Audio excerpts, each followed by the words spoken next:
Gloire au Seigneur. Gloire à Dieu. Tu es fidèle, Seigneur. Merci pour ce temps que tu nous accordes dans ta présence, oh Dieu. Dans ta présence, il y a la joie en abondance. Dans ta présence, oh Dieu, il y a la solution à tous nos problèmes. Dans ta présence, oh Dieu, tu nous redonnes l'espoir.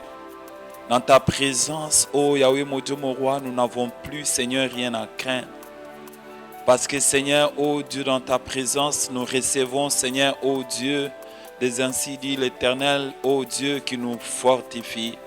La Bible dit, ceux-là qui se confient en toi renouvellent leur force. Seigneur, oh Dieu, en ce midi, nous croyons que notre force est renouvelée en Jésus. Seigneur, en cet après-midi, oh Dieu, nous croyons, Seigneur, que le Saint-Esprit est entré, Seigneur, oh Père, de nous faire entrer, Seigneur, oh Dieu, Yahweh, dans ta gloire pour vivre, Seigneur, l'accomplissement des promesses que toi, tu nous as faites. Dans ta présence, oh Dieu, tous ceux-là qui pleuraient, Seigneur, cessent de pleurer.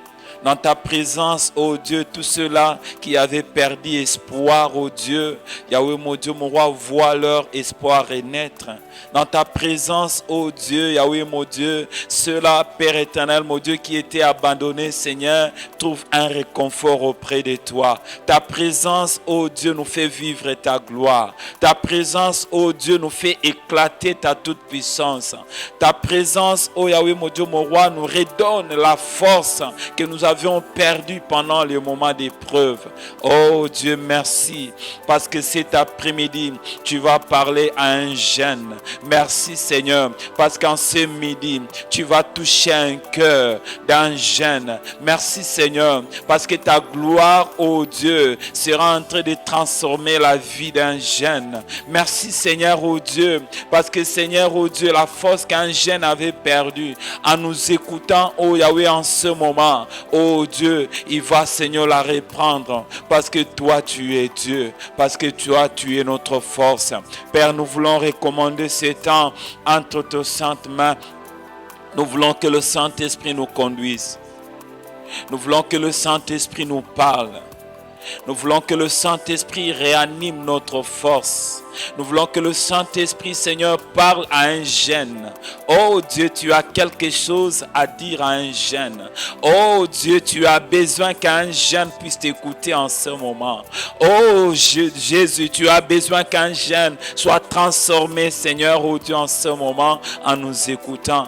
Dispose son cœur pour nous écouter de ta part, dans le nom de Jésus. Amen, amen, amen. Gloire au Seigneur. Toi qui as pris ce temps pour nous suivre, bien-aimé, tu es béni. J'étais en train de dire, tu es béni parce que tu as tout arrêté pour nous suivre. J'aimerais te dire, bien-aimé, il y a un message de la part du Seigneur. Toi qui es jeune, même toi qui as déjà dépassé cette tranche d'âge, le Seigneur te parlera d'une manière ou d'une autre. Bien que la cible première de notre message, c'est le jeune, un jeune. Et comme la fois passée, nous avons clôturé notre message autour des disciples de Jésus. Avant de commencer, j'aimerais vous saluer dans le nom de Jésus.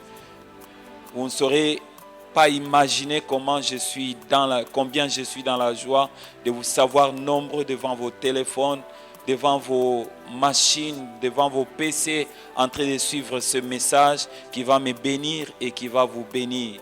Soyez bénis au nom de Jésus.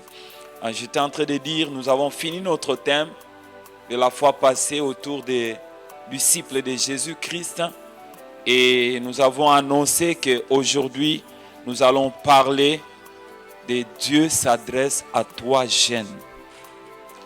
Jeune, quel que soit l'âge que tu as, j'aimerais te dire, le Seigneur veut s'adresser à toi.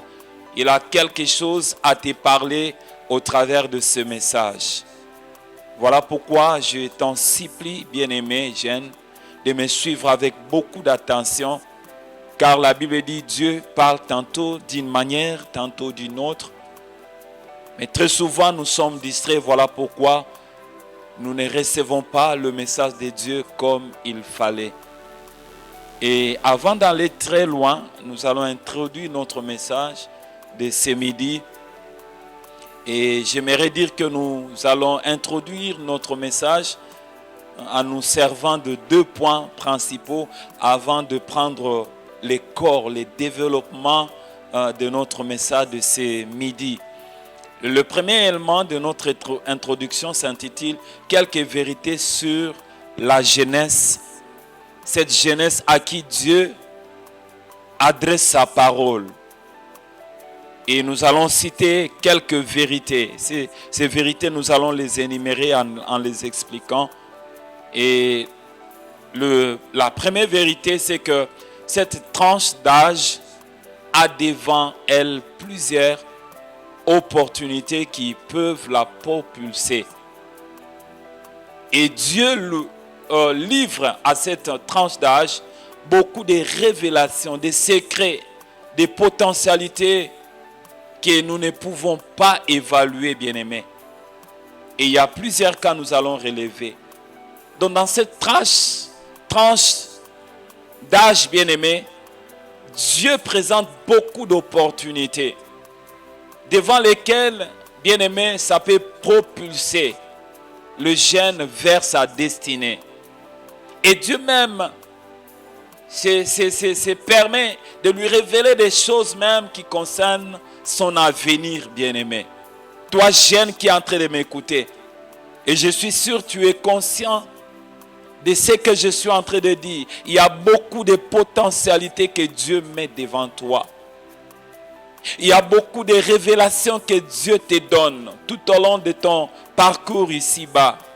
Tout au long de toutes ces années que toi tu as ici sur terre. Dieu te présente ces opportunités. Et ces opportunités, bien-aimés, sont capables de te propulser vers ta destinée selon le Seigneur. Nous prenons le cas de Joseph, bien-aimé, qui était le plus jeune parmi ses frères. Et bien-aimé, Dieu lui a communiqué des grandes choses en rêve. Dieu lui a montré ce qu'il deviendra. Bien qu'il soit jeune, mais Dieu a utilisé cette jeunesse de Joseph pour lui dire: Joseph, tu seras un grand homme. Joseph, un jour, tu seras un pilier pour ta famille. Et Dieu, Joseph a dépassé tous ses frères dans les tâches importantes qu'il avait lorsqu'il avait, bien aimé, environ 20 ans. Il était plus jeune.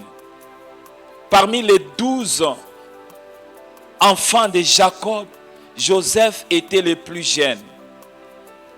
Et c'est au travers de Joseph que Dieu était en train de parler, était en train de lui donner des révélations que les grands frères, que ses frères n'avaient pas, bien aimé.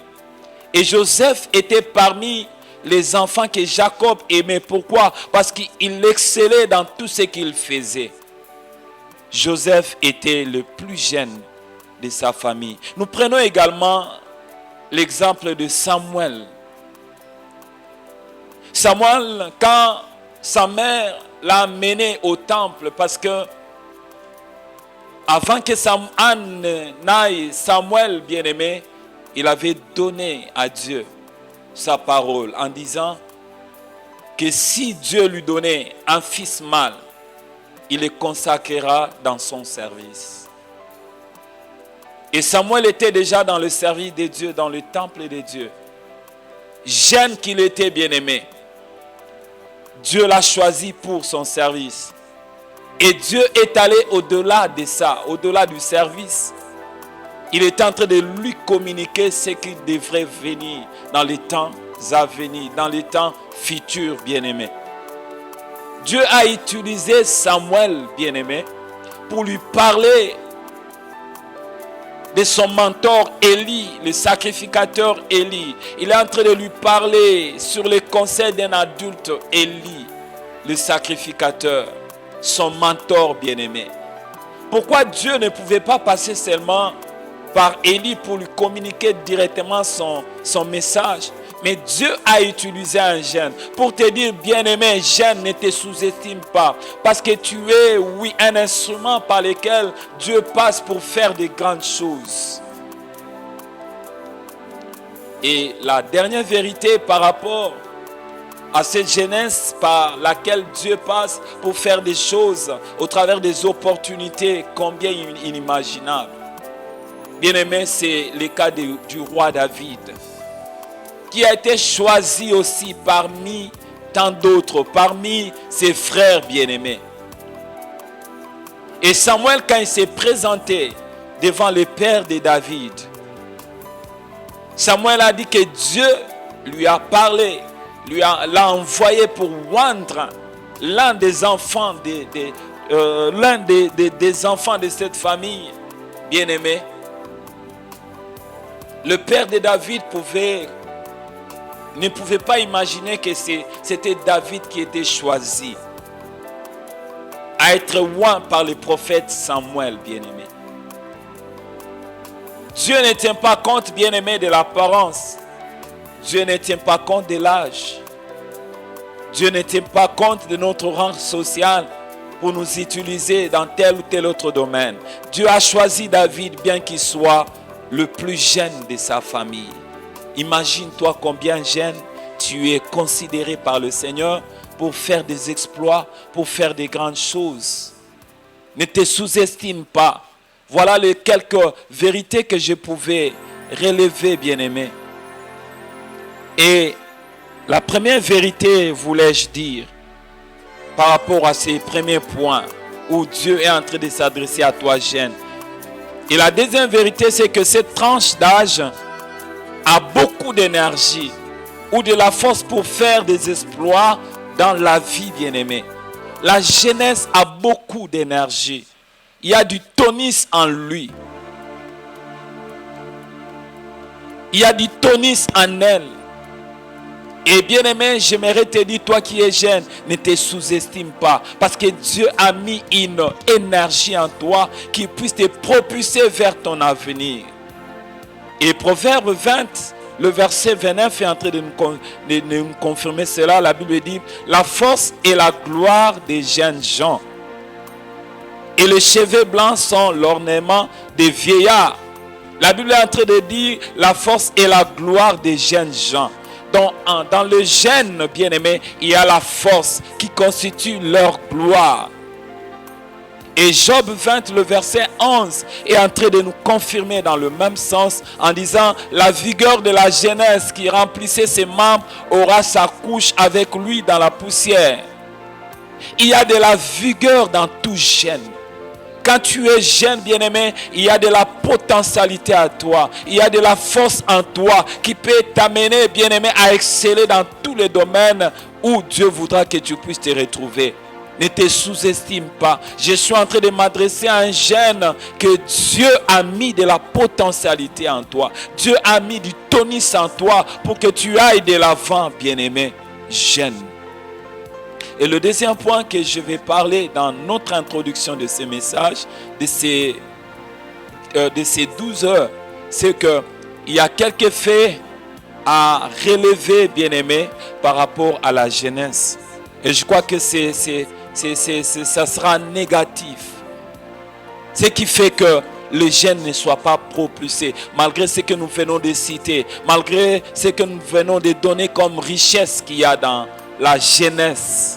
Que ce soit la race, que ce soit la race noire, que ce soit la race jaune, que ce soit la race blanche, bien-aimée, il y a toutes ces choses-là dont nous venons de parler, ces vérités.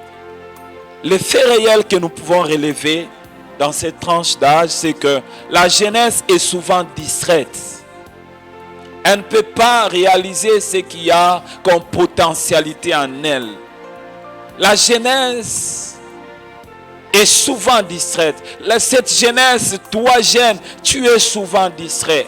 Il y a des opportunités qui se présentent devant toi, mais parce que tu n'es pas avisé, parce que tu es distrait, bien-aimé, tu rates ces opportunités, ces occasions. Ah, j'aimerais te dire, bien-aimé, il y a des occasions qui viennent une fois et elles ne reviennent pas deux fois. Voilà pourquoi il faut profiter, bien-aimé, des opportunités que Dieu met devant toi, jeune. Apprends à être prudent. Apprends à être éveillé, jeune, car Dieu met des potentialités devant toi, capables de te propulser dans ta vie. L'évangile nous parle des jeunes filles prudentes qui étaient vigilantes et attentives, tandis que d'autres étaient distraites et endormies. Là, quand on est en train de parler, bien-aimé, du mari de l'époux qui devait venir, il y avait 5 vierges qui les attendaient, des folles et des sages. Ces jeunes qui est distrait, c'est l'image de ces 5 filles folles qui ne pouvaient pas avoir une quantité suffisante d'huile pour attendre jusqu'à ce que l'époux viendra. C'est ça le cas des jeunes actuellement. Ils sont distraits. Ils ne réalisent pas que le Seigneur les a déjà visités. C'est comme Jérusalem, oui, pour qui Jésus était en train de pleurer. Jérusalem, si tu savais le jour où tu as été visité, si tu savais que la main de Dieu était déjà sur toi, tes ennemis seraient confondus. Jeune, il y a des opportunités que Dieu a mis sur ton chemin, mais tu ne peux pas réaliser combien Dieu est en train de regretter. Alléluia. C'est temps qu'il a présenté dans ta vie. Et cette histoire dont je viens de parler, de ces filles folles, de ces filles, de ces jeunes distraites, ça c'est tout dans Matthieu 25, le verset 1 à 5. Nous pouvons lire, alors que le royaume des cieux sera semblable à 10 vierges qui ayant pris leur lampe allèrent à la rencontre de l'époux. 5 d'entre elles étaient folles et 5 sages. Les folles, en prenant leur lampe, ne prirent point d'huile avec elles. Mais les sages prirent avec leur lampe et l'huile dans des vases.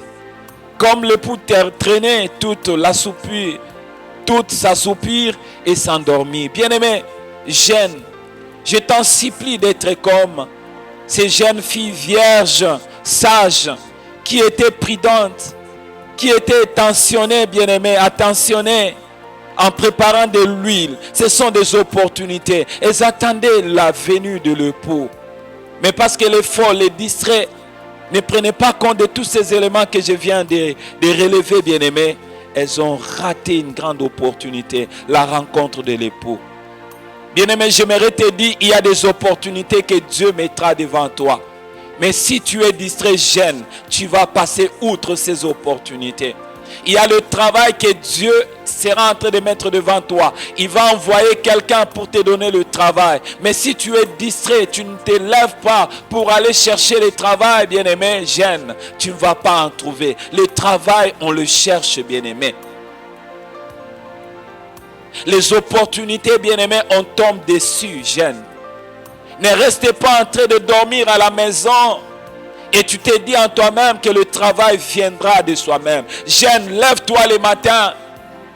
Sors, descends sur le terrain, dépose les lettres, cherche le travail, bien-aimé. Et le Seigneur passera par cette action que toi tu auras à poser, bien-aimé, pour te donner un travail, bien-aimé.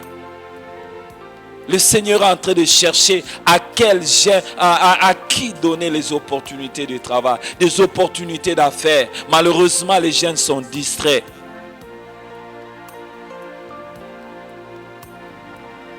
Et la deuxième chose, bien aimé, le fait réel que nous pouvons relever par rapport aux jeunes, c'est qu'elle ne capitalise pas son énergie pour relever les défis de sa vie.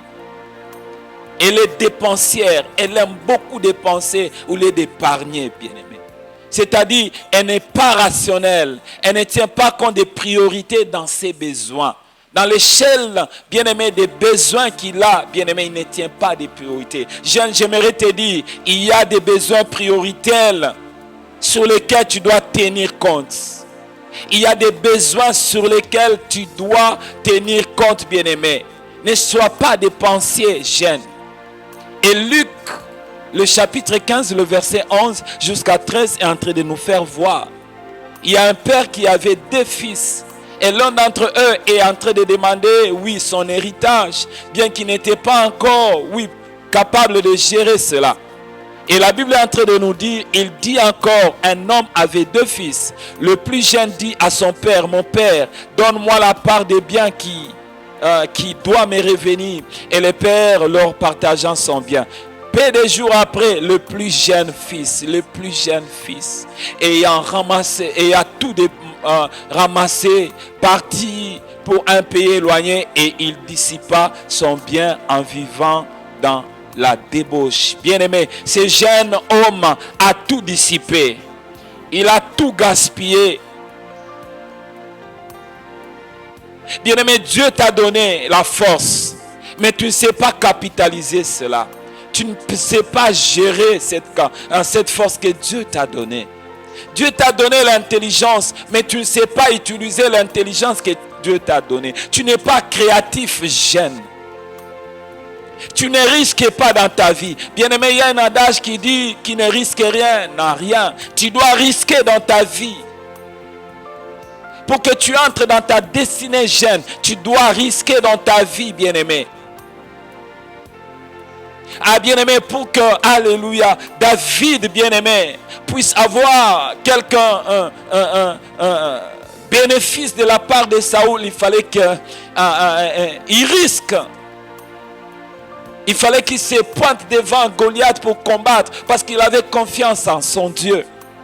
À David, si tu n'avais pas risqué, David, tu n'allais pas avoir la fille, tu n'allais pas être le gendre de Saoul. À David, si tu n'avais pas risqué, David, on n'allait pas chanter pour toi.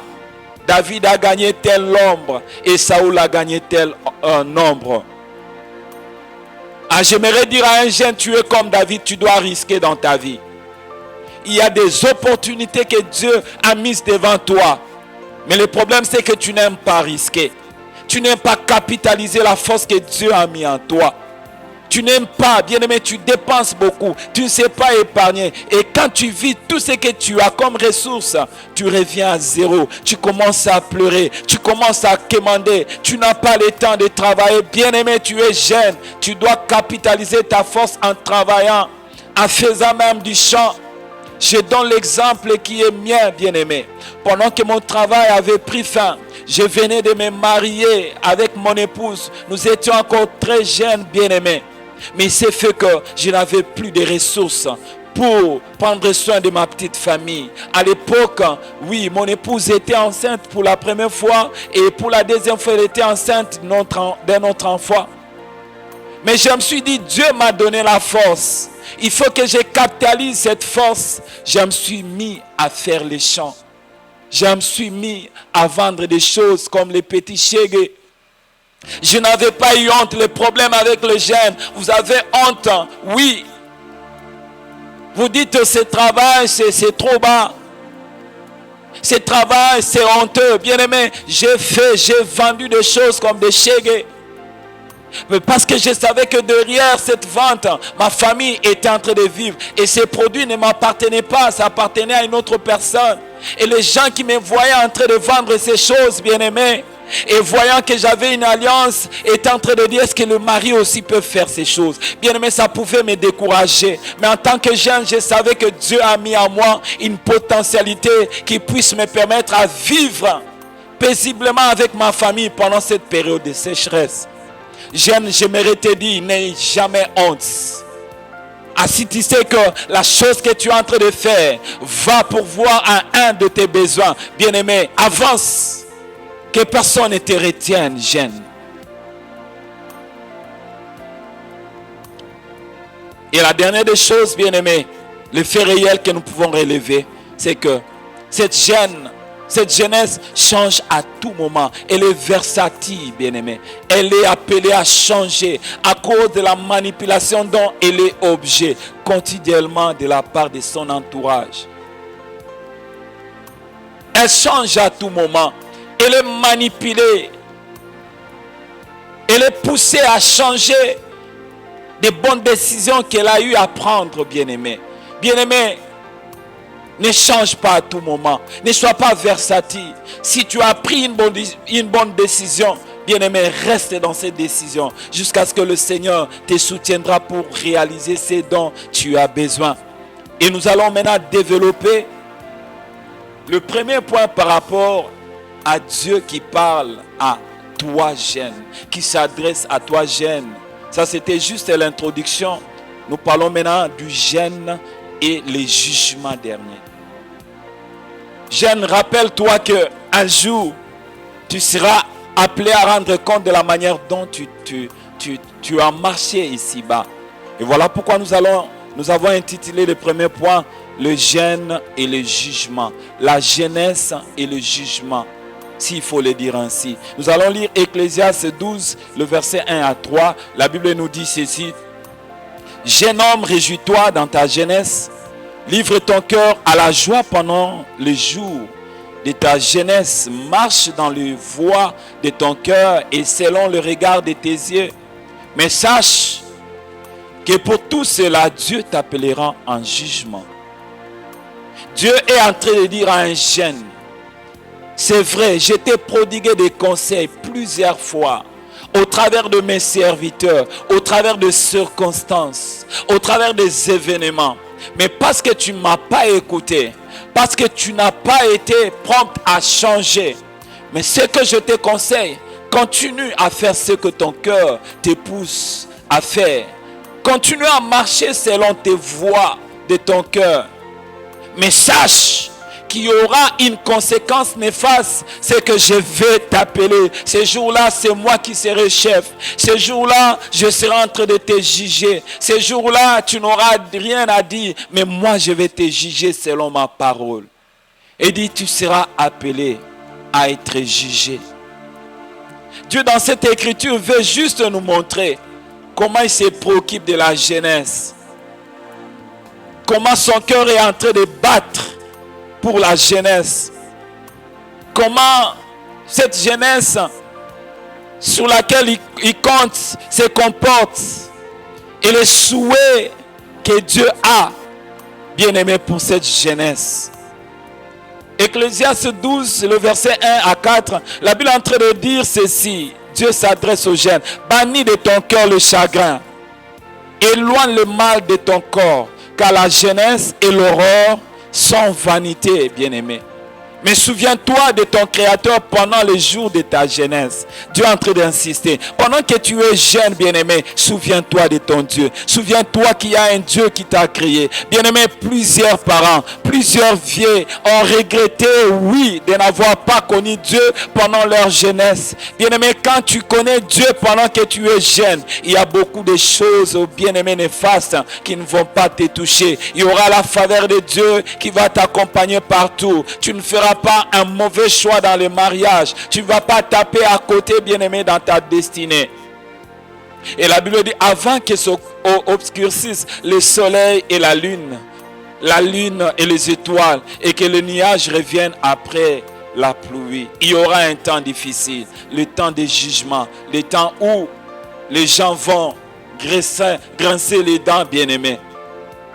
Et nous allons nous appesantir sur deux choses que cette référence biblique nous donne par rapport à la jeunesse, à savoir, Dieu encourage cette jeunesse à poursuivre avec la réjouissance.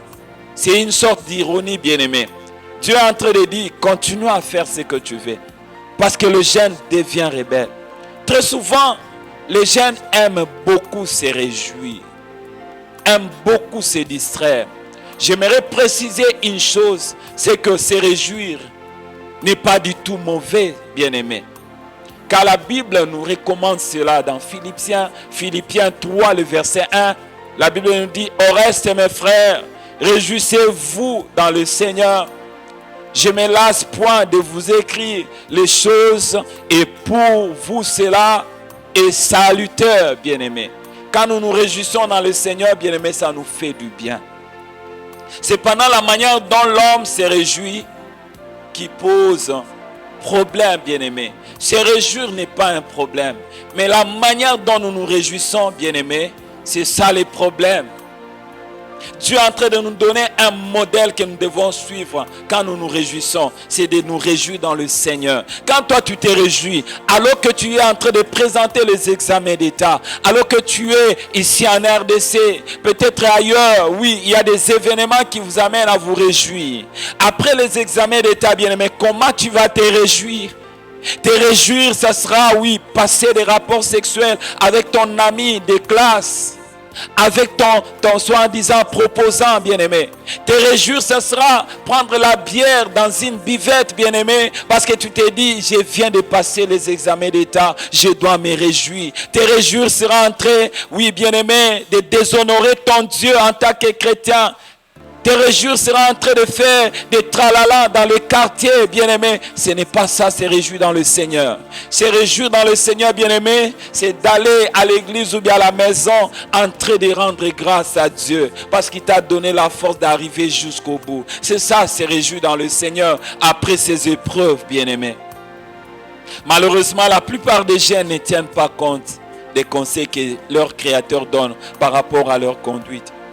Peut-être c'est ton cas, bien-aimé, pendant que tu es en train de me suivre. Plusieurs fois, Dieu t'a interpellé par rapport à ta manière de vivre. Mais tu n'arrives toujours pas à te corriger parce que l'ennemi t'a aveuglé au niveau de ton esprit. Dieu se fatigue même de te prodiguer des conseils. Même dans les rêves, dans les songes, Dieu est en train de te donner des conseils. Mais tu n'es pas appelé au changement. Et voilà pourquoi Dieu est en train de t'encourager. La deuxième chose, c'est que Dieu promet à cette jeunesse le jugement. Nous avons déjà parlé de cela.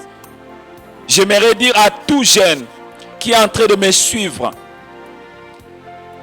lors du jugement dernier, Dieu tiendra compte des actions que chacun de nous a eu à poser ici-bas. J'aimerais dire à quelqu'un bien-aimé, quand arrivera le jour de ta mort, même si on faisait une prière en ta faveur, bien-aimé, jour après jour, il sera difficile pour Dieu d'effacer tes fautes.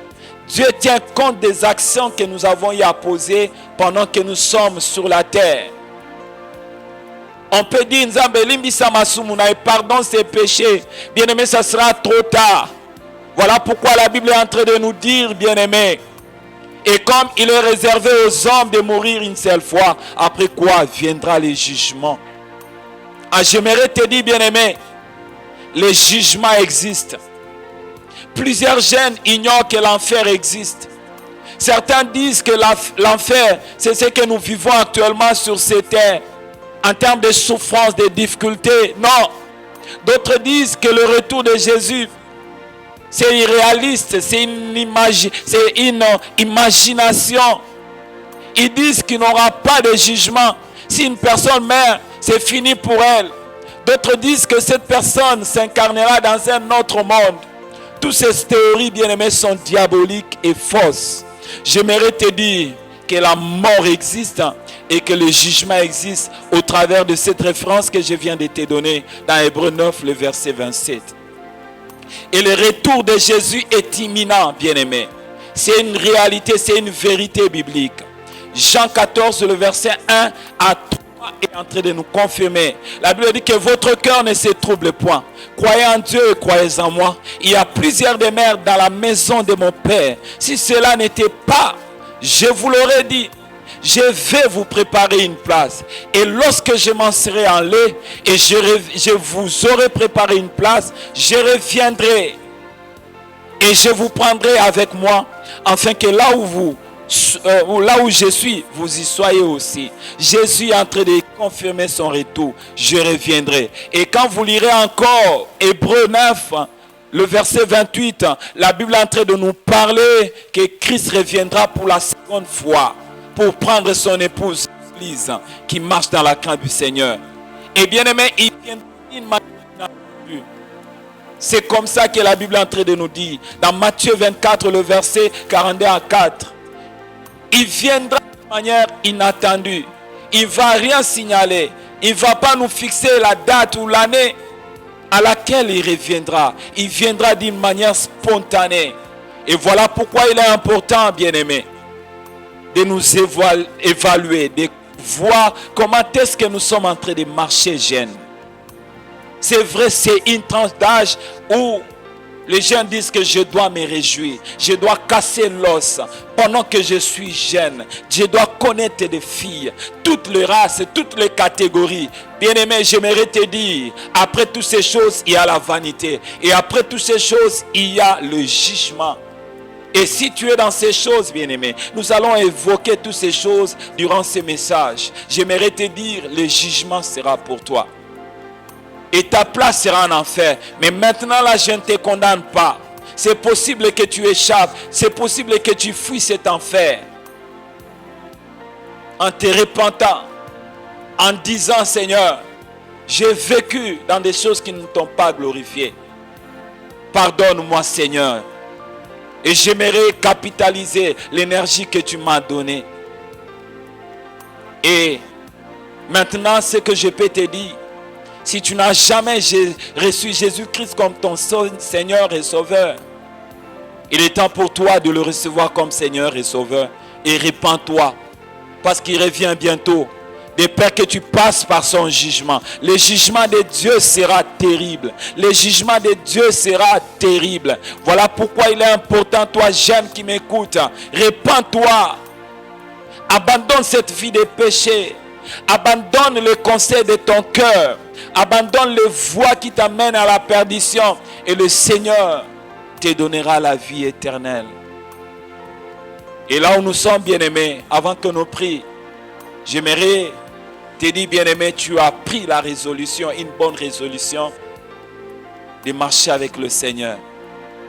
Et j'aimerais que nous puissions prier avec toi, en disant, Seigneur Jésus, je viens d'écouter ta parole. Ta parole me dit, Seigneur, que tu m'appelleras en jugement, parce que je n'ai pas marché selon tes voies, selon ta parole. Pardonne-moi, Seigneur. Lave-moi à l'aide de ton sang. Je vais devenir l'un de tes enfants dans ta grande famille des enfants de Dieu. Merci de me purifier. Et merci d'oublier toutes mes fautes. Seigneur, j'ai prie que tu les touches. Et je prie que tu pardonnes tous leurs péchés. Partout où ils sont, Seigneur, pardonne-leur. Parce que tu reviens bientôt. Prendre ton église synonyme de ceux-là qui ont abandonné le monde pour marcher désormais avec toi. Dans le nom de Jésus, notre Sauveur, notre Roi, nous avons ainsi prié et demandé. Amen. Bien-aimés, nous sommes arrivés à la fin de notre message. Et j'aimerais me présenter. Je suis l'un des serviteurs au sein du centre évangélique Évangile de Vimboudi. Là où la parole de Dieu est prêchée. Et là où la gloire de Dieu se manifeste. Et je suis mon père spirituel, c'est le pasteur Vincent Malolo que j'aime et je le salue en passant en disant que le Seigneur te bénisse mon père et qu'il te touche davantage et qu'il t'utilise encore puissamment. Bien-aimés, nous sommes à Mboudi, à Kinshasa et nous sommes heureux parce que vous êtes nombreux en train de nous suivre. Si ce message t'a touché, partout où vous êtes, que ce soit à l'étranger, que ce soit à Kinshasa, vous pouvez nous appeler, bien-aimés, à notre numéro que je vais donner, les 081. Pour ceux-là qui sont à l'étranger, c'est plus 243 81 36 35 782. Et j'aimerais vous dire, bien-aimés, nous serons disponibles à vous répondre et à prier pour vous. Et si vous êtes non loin de notre église en Mboudi, nous vous prions de venir à la bonne Mboudi. Là, vous allez écouter la parole de Dieu. Et prochainement, nous allons prendre le deuxième point où nous parlerons de jeûne et la gestion de son corps. Prenez ces rendez-vous et je crois que le Seigneur vous bénira. Et nous vous disons merci d'être nombreux, de nous suivre. Partagez ces messages et le Seigneur vous bénira. Gloire au Seigneur, soyez bénis là où vous êtes. Amen.